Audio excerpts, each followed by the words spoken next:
What if I told you that the source of all your stress, all your anxiety, wasn't your job, wasn't your relationships, wasn't even your past, but just a simple trick your own mind is playing on you? Well, that's the revolutionary idea at the heart of Eckhart Tolle's The Power of Now. And this is your guide to a radical kind of peace that Tolle says is available to each and every one of us right here in this very moment. Tolle kicks things off with this incredibly powerful idea. Let's just stop and think about that for a second. He's saying you can have all the money, all the success in the world, and still be a beggar. It really forces you to ask, what is this true wealth he's talking about? And if we're all somehow missing it, where have we been looking? To really drive this point home, Tolle tells a simple story. Picture this. A man has been sitting on the same old wooden box for over 30 years, begging for spare change. He has no idea that the entire time, the box he's been sitting on is packed full of gold. The treasure was right there, all along. And the kicker? According to Tolle, that beggar is us. Okay, so this isn't just a story, right? It's a direct metaphor for our own lives. So what is this treasure we're all sitting on? What is this inner gold we're completely overlooking while we're out there chasing happiness in the world? Tolle's answer is beautifully simple. And it all starts with understanding the one thing that keeps us from seeing it. Right. So the first step to finding that treasure is actually about identifying the biggest obstacle in our way. And here's the shocker. According to Tolle, it's not your circumstances, it's not your past, and it's not other people. The primary source of our suffering is our very own mind. He gives this culprit a name, the ego. Now, hold on. This isn't about being arrogant or having a big head. For Toll, the ego is that nonstop voice in your head. You know the one, the little narrator that's always commenting, judging, and worrying about the future. He calls it a phantom self that we mistake for who we really are. And that mistake, he says, is the root of all our pain. And this next part is such a crucial distinction. Your mind is supposed to be a tool, like a hammer. You pick it up when you have a specific problem to solve, and then you put it down when you're done. But for most of us, that hammer is swinging around uncontrollably all day long. And when the tool starts using you, Tolle says it's no longer a tool, it's become a disease. And what's the mind's favorite trick?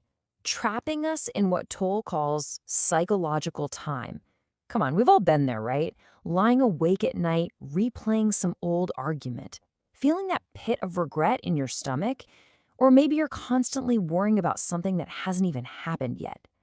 According to Tolle, both the past and the future are illusions created by the mind, and they pull us away from the only place where life actually exists. So if the mind and its obsession with time are the problem, what's the solution?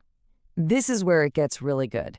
It's about discovering your superpower, learning how to access the profound peace and intelligence that can only be found in the present moment, in the now.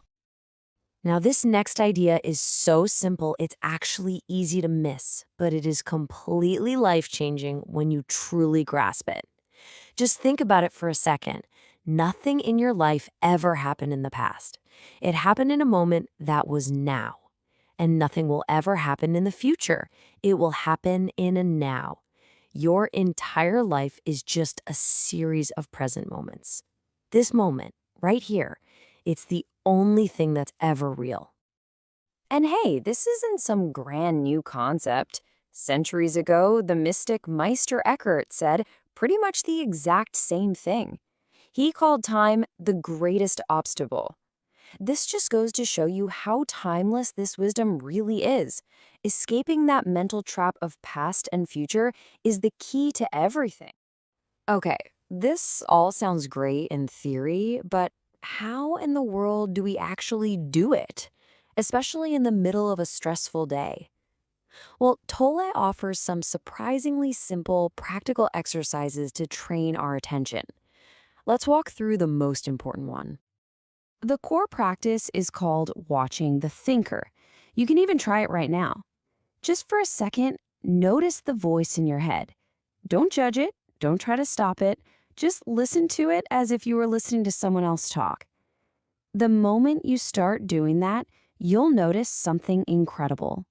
If you are listening to the thought, then you cannot be the thought. You are the awareness behind it. And that is the great liberation Tolle is talking about. The moment you realize you are not your thoughts, that thinker in your head starts to lose its power over you. That simple act of observing creates a little gap of silence in your mind. And in that space, you find peace. You find who you really are. Practicing this isn't just a mental trick. It fundamentally transforms how you experience your life. It changes everything, especially what for many of us is the most challenging area, our relationships. Tolle argues that most of what we call love is actually driven by the ego's needs, which is why those relationships can swing so dramatically from intense love to intense hate.